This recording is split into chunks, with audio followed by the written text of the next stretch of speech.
Assalamualaikum warahmatullahi wabarakatuh.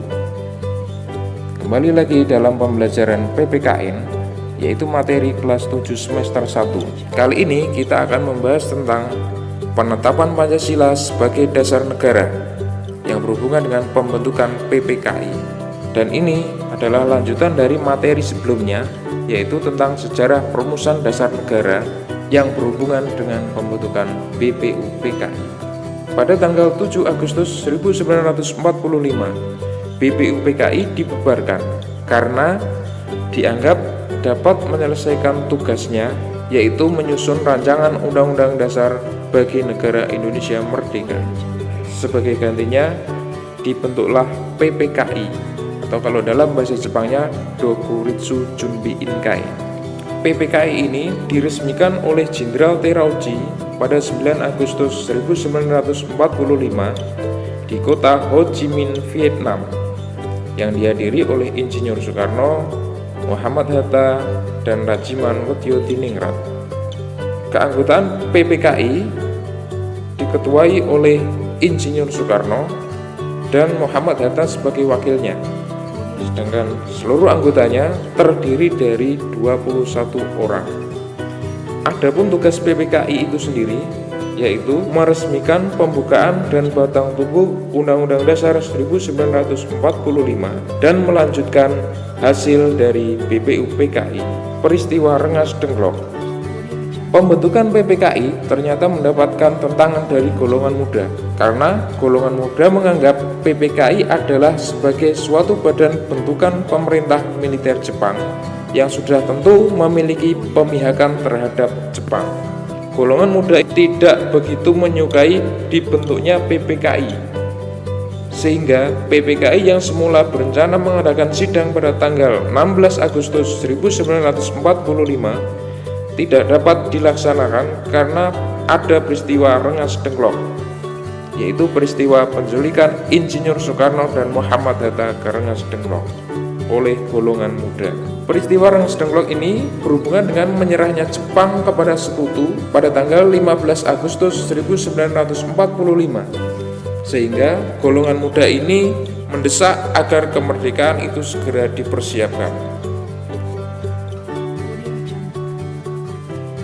Golongan muda mendesak Soekarno agar segera mengumandangkan proklamasi, namun sebaliknya golongan tua ini menolak dengan alasan proklamasi kemerdekaan Indonesia itu harus dipersiapkan secara matang.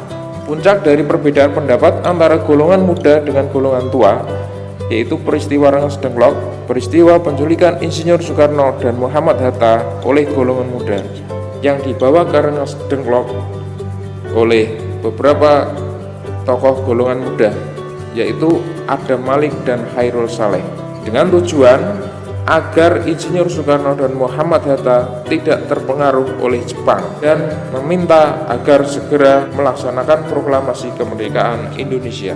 Akhirnya pada tanggal 17 Agustus 1945 dikumandangkan proklamasi kemerdekaan oleh Insinyur Soekarno yang didampingi oleh Muhammad Hatta.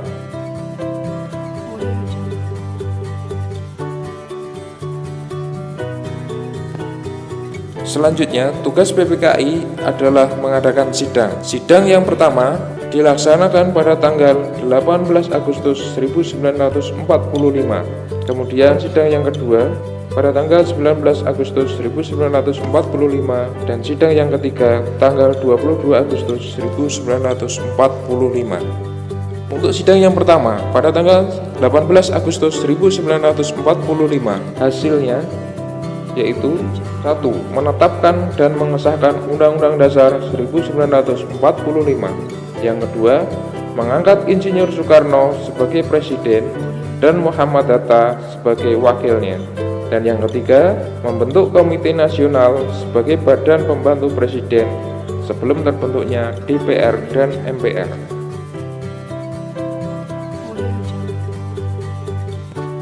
Sidang PPKI yang kedua dilaksanakan pada tanggal 19 Agustus 1945. Adapun hasil dari sidang yang kedua ini menetapkan 12 kementerian yang bertugas membantu presiden dan membagi wilayah Indonesia ke dalam 8 provinsi dan menunjuk para gubernurnya. Sidang PPKI yang ketiga, tanggal 22 Agustus 1945. Hasil keputusan sidangnya yang pertama, membentuk Komite Nasional Indonesia Pusat atau KNIP. Yang kedua, menetapkan Partai Nasional Indonesia menjadi satu-satunya partai politik Indonesia. Yang ketiga, membentuk Badan Keamanan Rakyat atau BKR. Anggota BKR ini sendiri adalah himpunan bekas anggota PETA, Heiho, Seinindan, Keibudan, dan semacamnya, yang mana ini adalah tentara-tentara bentukan Jepang. Demikianlah penyampaian tentang sejarah penetapan Pancasila sebagai dasar negara yang berhubungan dengan pembentukan PPKI. Cukup sekian. Assalamualaikum warahmatullahi wabarakatuh.